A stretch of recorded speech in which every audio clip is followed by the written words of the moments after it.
когда мы Хамас создавали, это что было? Мы не создавали, мы поддерживали. Хамас создал Ахмад Ясин. Ну да, Аллах. естественно. Но мы поддерживали.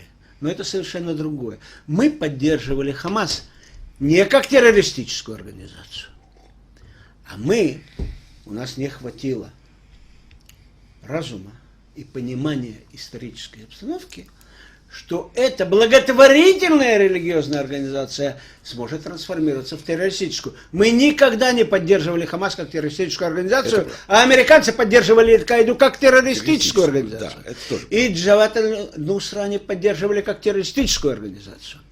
И ИГИЛ они поддерживали как террористическую организацию. Не поддерживали. ИГИЛ начался не в Ираке. Он начался в Сирии. В Сирии, конечно. И пока он был против Асада, его американцы поддерживали. Сейчас против Асада. Потому что, то есть проблема не в этом. Проблема в том, что когда есть террор благородный, а есть террор умеренный.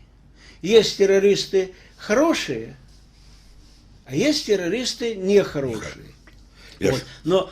Но дело-то в том, умеренные террористы могут быть только в одном состоянии, когда они мертвы. And I think resolutions like this really do us great harm. In many ways, what's happening in the Middle East, and in particular with Gaza right now, we have some moral responsibility for both sides in a way, because we provide help and funding for both Arab nations and Israel.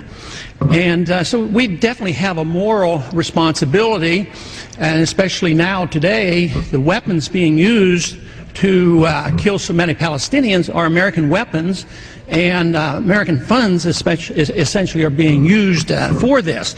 But there's a political liability which I think is something that we fail to look at, because too often there's so much blowback from our intervention in areas that we shouldn't be involved in. You know, Hamas, if you look at the history, you'll find out that Hamas was encouraged and really started by Israel, because they wanted Hamas to counteract Yasser Arafat. And you say, well, yeah, that was better then and it served its purpose, but we didn't want Hamas to do this. So then we as Americans say, well, we have such a good system, we're going to impose this on the world. We're going to invade Iraq and teach people how to be Democrats. We want free elections. So we encourage the Palestinians to have a free election. They do, and they elect Hamas. So we first, indirectly and directly through Israel, help establish Hamas. Then we have election. Then Hamas becomes dominant, so we have to kill them. You know, it just doesn't make sense. During the 80s, you know, we were allied with Osama bin Laden. And we were contending with the Soviets. It was at that time our CIA thought it was good if we radicalized the Muslim world. So we financed the madrasa schools to radicalize the Muslims in order to compete with the Soviets. There's too much blowback.